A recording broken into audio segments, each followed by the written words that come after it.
will spend few minutes to answer your questions. What do you mean by living totally, deeply, as you said? When you live totally, deeply, the dilemma will not be there. But what does it mean to live deeply or totally? And how to achieve that? You see, as on now, the early morning when you are in the house, you are thinking of going to the office. When you are in the office, you are just waiting for the lunch time. When you are in the lunch break, you are just waiting when the next session will start. When again, afternoon when you are in the office, you are waiting to come back to the house. When you have come back to the house, you are waiting to go to the beach. When you are on the beach, you are thinking of going back to the house. When you are back to the house, you are thinking next day morning when I will be going to the office. One thing is sure, if you are here, you are not here. If you are in the office, you are in the house. If you are in the house, you are in the office. If you are in the office, you are in the beach. If you are here, you are not here. If you are somewhere, you are not there. When I say live intensely, I say live just inside your boundary. As of now, we never live inside this boundary. It is only center. We leave our luggages here and go around. It's just a lodge. We leave all our luggage at the lodge, take a taxi here, go around to see the Mumbai. Just like that, we leave all our luggages here and go around. We never live inside this boundary. I tell you, don't use your body as a lodge. Use your body as a home. If you use your body as a home, you will feel homely on this planet Earth. If you use your body as just a boarding place, you will be simply bored in the planet Earth. Boredom comes if you use your body just as a boarding place. If you use your body as a home, you will really feel totally homely. I tell you, live just on this boundary. If you are here, be here totally. If you are in the house, be there totally. If you are in the office, be there totally. Live inside your boundary. That is what I call live intensely. Living inside your boundary is what I call live totally. Live with awareness. Live with your consciousness. I tell you, even our physical problems, our diseases, back pain, headache, all these things come because you don't live inside your body. Whenever you don't pay enough of attention to some parts of your body, your body begs your attention. Please give me little attention. Please give me little energy. The begging only you call it as a pain.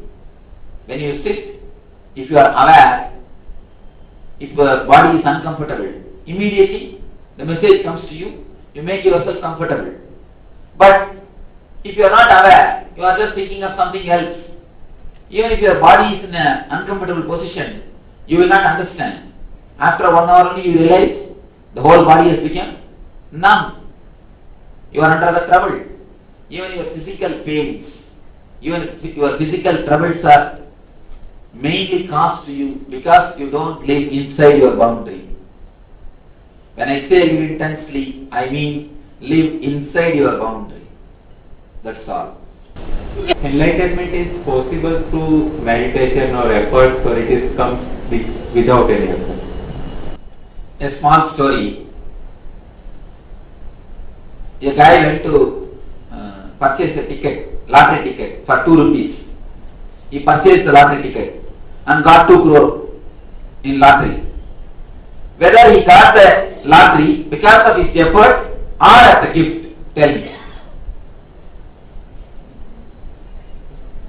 He put his effort, spent 2 rupees, purchased the ticket. That much he put his effort. But the lottery is gift. So if you see from one side, he has put his effort. If you see from the other side, the effort which he has put, it is no way compared to the gift which he got. Same way, if you put what you have in your hand you will get the greatest gift what God has got in his hand. He put the 2 rupees which he had in his hand. The God gave 2 crore which he had in his hand. Enlightenment is also the same, just like a lottery. You are supposed to put your effort, what you have in your hand. Then you will see, you will receive a prize, gift, which is not at all equal to your effort. But unless you spend 2 rupees and purchase a lottery ticket, you cannot win the prize. You also need to put the 2 rupees and purchase the lottery ticket. But the gift which you receive will be no way compared to the gift. No way compared to the effort which you have put. So it is both way. You also need to put your effort, and it will come as a gift. Whomsoever has become enlightened, they always say, "Oh God, I am not qualified at all for the things which is showered on me, because what you get is too much for what you give." In the other side, before enlightenment, if you just sit in your house doing nothing, of course, if you can really sit doing nothing, then you can really achieve. But we have learned so much of doing, we can't be without doing anything. At least you need to learn how to not to do anything. When you say people, when I tell the people, please relax, they ask me, Swamiji, how to relax? For relaxation, you need some technique, because you have forgotten how to relax. I tell you, enlightenment is almost a lottery business. You also need to put your effort. The 2 rupees what you have in your hand, but you will receive a gift of 2 crores, which is not at all equal to the effort. During this meditation, in one of your CDs, I have gone through it. You told us to close the eyes and you will control the thoughts. But when the eyes become stopped, but sometimes it is finding very difficult to control the things. How to control it? What is the procedure for that? Can you please explain? There is a small technique. I tell you, I am instructing to stop the eyeball movements. If you put your efforts in stopping the eyeball movement, then naturally you will see the thoughts are getting controlled. The the movement of the mind and movement of eyeballs is one and the same. When you close your eyes, you will see that eyeballs will be moving, and you will be seeing all the pictures inside the TV. If you stop the eyeball movement, even the slightest movement of the eyeball, naturally you will see mind gets settled. Then you don't have to bother about the controlling the mind. Once your mind has become calm, then if you concentrate just on the humming sound, that is more than enough. There is no need to continuously watch your mind. Some people have had very bitter experiences in life, and the unpleasant memory of these bitter experiences keeps on perturbing or hurting the individual.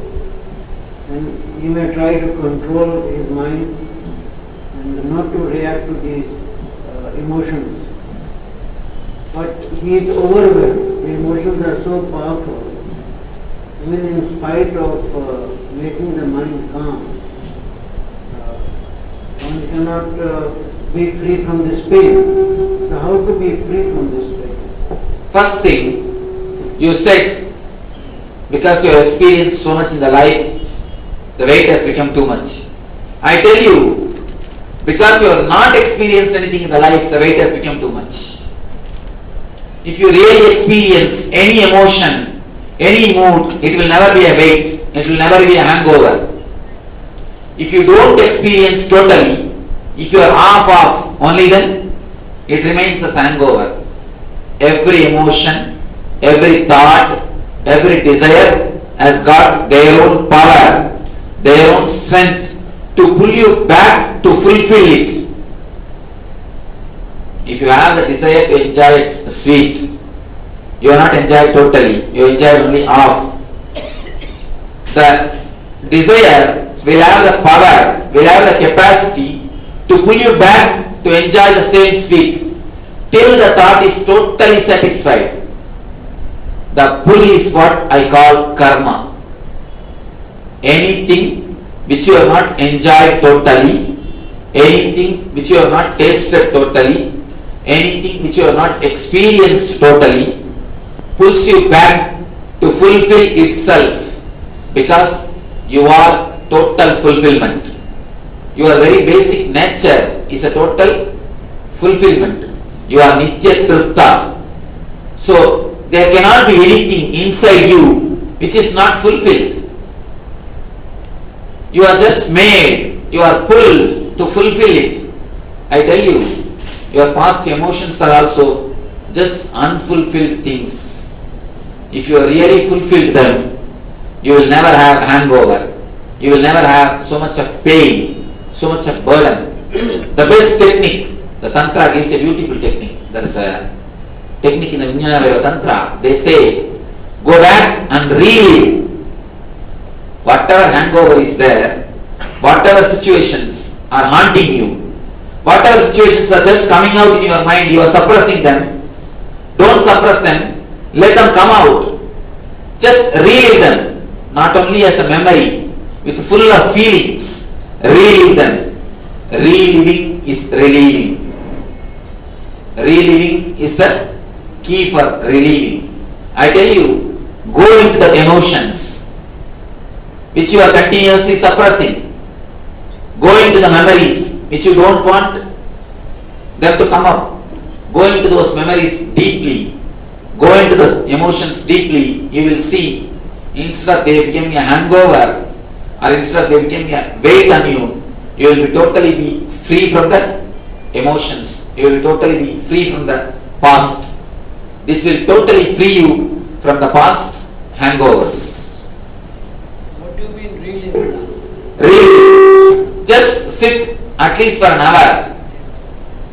Sit for an hour and thoroughly allow the emotions to come in you. Now you see there are so many thoughts will be coming, so many emotions, so many experiences will be coming. You will be suppressing them. You will be pushing them aside. You will be engaging yourself in some other activity. I tell you, sit for 1 hour with yourself and allow everything to come up. If you have been hurt by somebody, just remember the whole incident. You don't have to remember, simply it will come up. It is there, it will come up. When it comes up, relive the whole incident. Let it happen in you. Yes, it has happened. Now what can be done? Yes, this is the way I have been hurt. This is the way I felt. This is just a load on me. What can be done? Just go through the whole thing once more, totally, emotionally, intensely.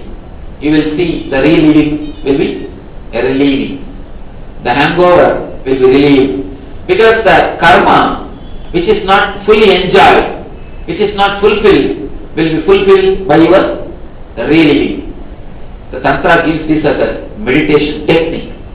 It is not even a psychological technique, it's a meditation technique. Because once you go through your karmas, the karmas never comes back.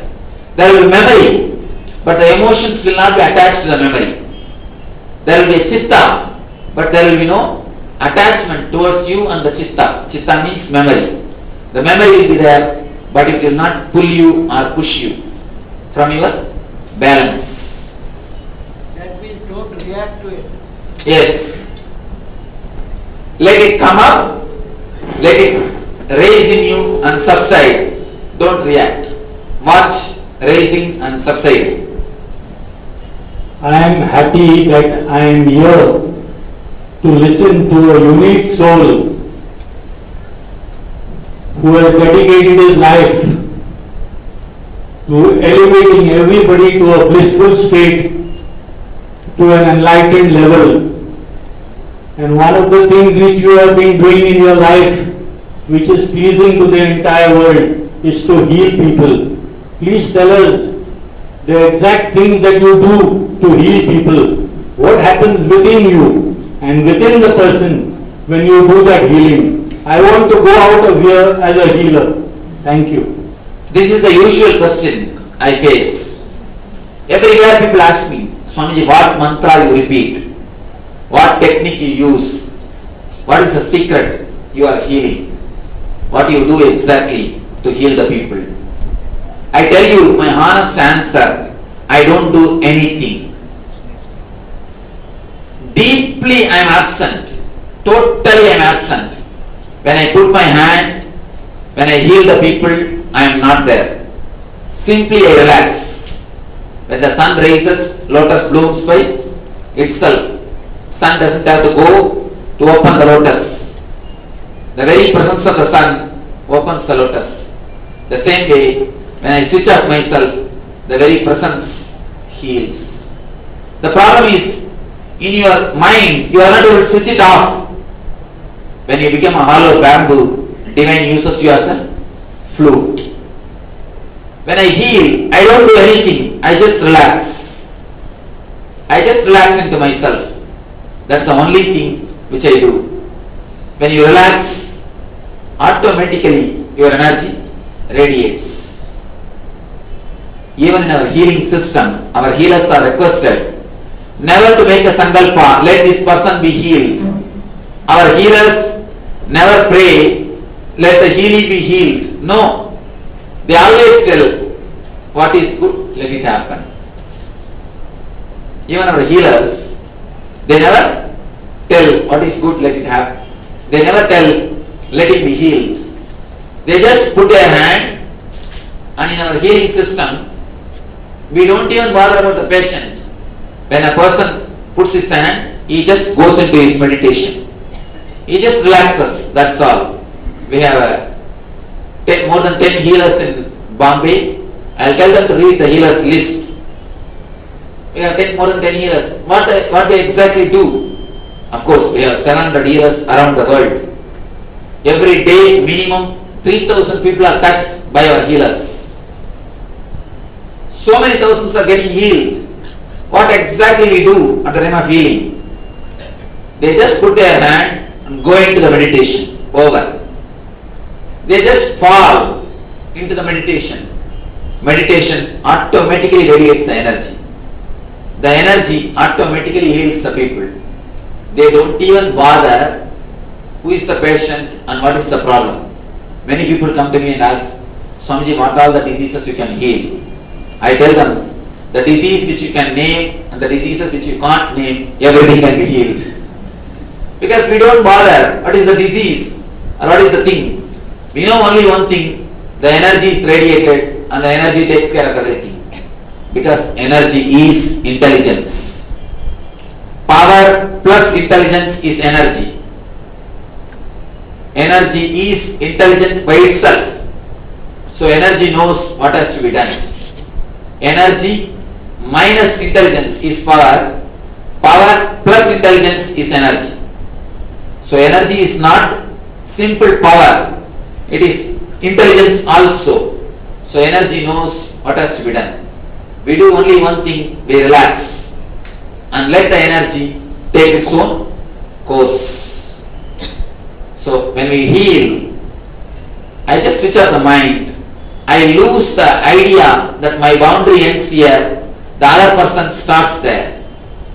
I just feel that I have lost the idea of boundary. The boundary idea is lost. Then naturally, the energy is flooded into the other system also, and the other system also gets healed. It's almost like a communion. By the word, if it happens, communication. By the energy, if it happens, it is communion. It's almost a communion. That is the reason people, they don't, it is not that they get only healed of the physical disease. Not only the physical disease, even they taste the glimpse of the bliss. There are many people who have been healed. They come and tell me, Swamiji, my disease disappeared, it's okay. But from the day I took healing from you, I feel so energetic, so alive. I am just laughing for no reason. People are asking me, what has gone wrong in you? People are just suspecting me. What can I do about it? See, when the energy comes up, you are continuously in bliss, in the mood of life and alive. It's almost the communion which happens between me and the healing. That's the same thing happens between the healer and healers. Thank you. Swamiji, you said about the reliving experience. Without putting in the emotions. Now, without putting in the emotions of our past bad experiences is a very difficult thing. No, I am telling you, when you read it, I am not telling you without putting the emotions. I tell you, totally put your emotions. But then it is going to reoccur again and again. No, that is a mistake you do. When you relive, it will never come back. It will totally subside. When you consciously relive, it will never attack you again. When you are unconsciously suppressing, only then it comes up again and again and again. I tell you, one man who is born blind, he went to the doctor and asked, "Doctor, can you do something for me?" Doctor said, "Surely, I'll do an operation. You will get your eyes back. Once you get your eyes back, you can walk without stick." The blind people, they use a stick to walk. No? He said, "You can walk without stick." Then the blind man asked, "Doctor, I understand the first two statements. You will do some operation. I'll get my eyes. But I am not able to understand. Even if I get my eyes, how will I be able to walk without stick?"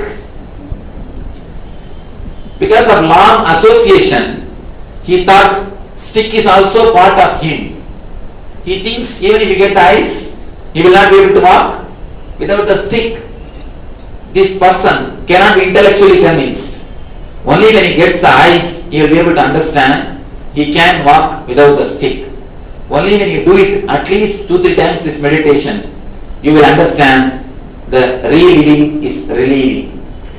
When you totally go into the emotion, Krishnamurti says in one place, beautifully, he says, if you want to come out of any emotion, if you want to be free from any emotion, the best way is to activate that emotion, allow that emotion to come up totally and just watch.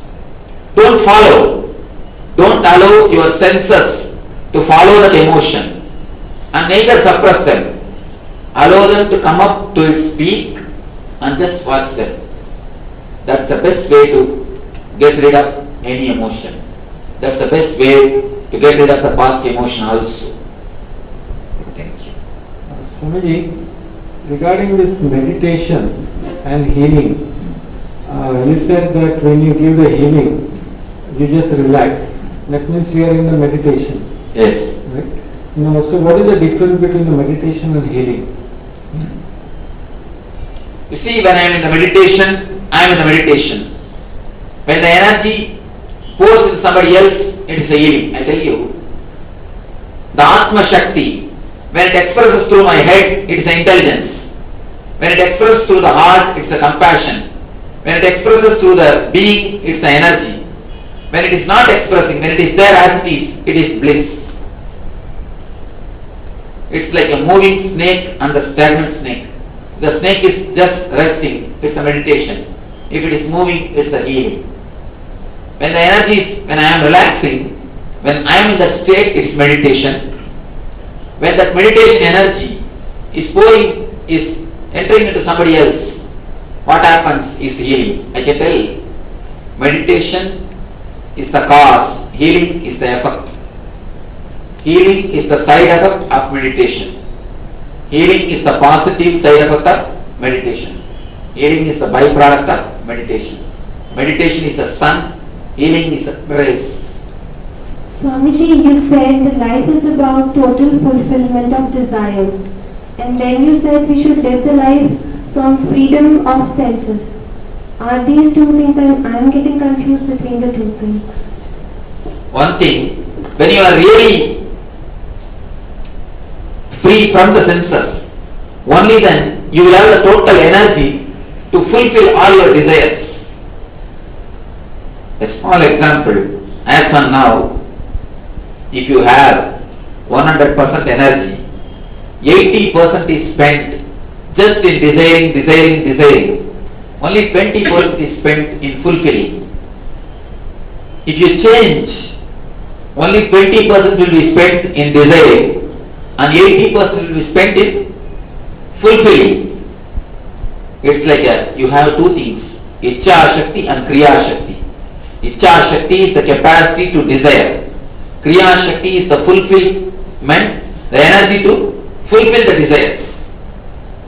If you are free from senses, only then you will have the tremendous capacity to fulfill your desires.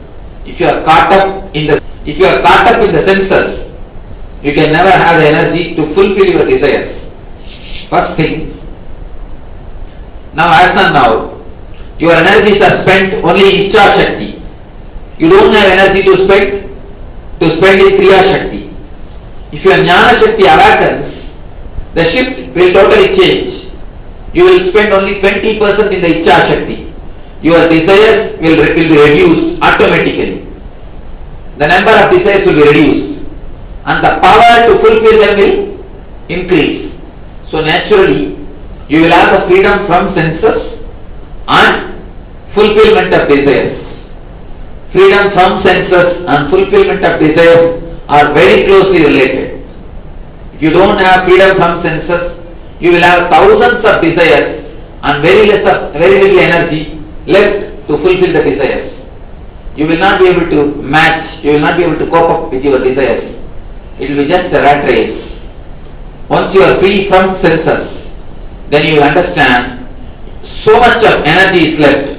You have abundance of energy to fulfill the few desires which is left. Practically, how do we get this freedom from senses? You asked the right question. Practically, how do we get? Only answer, the one and only answer is meditation. The very word meditation makes us feel, oh, it's a long time journey, Swami. Don't think it's a long time journey. I tell you, it is surely not a long time journey. The technique, when you don't get the right technique, only then it's a long time journey. If you get a right technique and the right master, it is surely not the long time journey. It is surely not the long time journey. I can tell you a simple technique now. When you eat, just become a tongue and eat. When you drink, just become your mouth and drink. Even this technique can relieve you from your tongue. This can give you freedom from the tongue. The same way when you listen, forget yourself, simply lose yourself in the music. Get lost in the sound. Just lose yourself in the sound. Just become a music. You will be free from the ears. When you see something, just become that object. You will be free from the eyes. So, these are the few simple techniques to be free from the senses. Of course, when you get the right technique and the right master's presence, meditation is possible and you can be free from senses. These are the few techniques you can try. When you eat, just become the taste. When you listen, just become the music. When you see, just become the scene. You will be lost. Swamiji, you have healed a lot of people. Now, how can a person be healed if his karmas are not there? Suppose a person got bad karmas. You say, I'm still healing. How is that possible? Secondly, you said that I heal people without doing anything or blind. But generally healing is always with prayer. With prayer you heal people. Person is a Bible in front of you, you cure. So how is it possible to heal without doing anything? I'm sure you're praying or something. The other thing is, what happens to you when you heal people? You feel weak, some powers gone. What you go through exactly, I would like to know. Let me explain the first question. How can you heal when the person's karmas are there? See, there's a dark room. You put a torch. What happens to the darkness which is there in the room, which was there in the room? Does the light take away the darkness? No. Very presence of the light makes the darkness disappear. One thing you need to understand, darkness as such don't have positive existence. Darkness is nothing but the lightlessness. Light is a positive existent. Light exists, but the darkness is not existing. Lightlessness is what is called darkness. So when the light comes, automatically darkness disappears. Just like that. Energylessness, what is I call karma. Karma means energylessness. Karma don't have positive existence.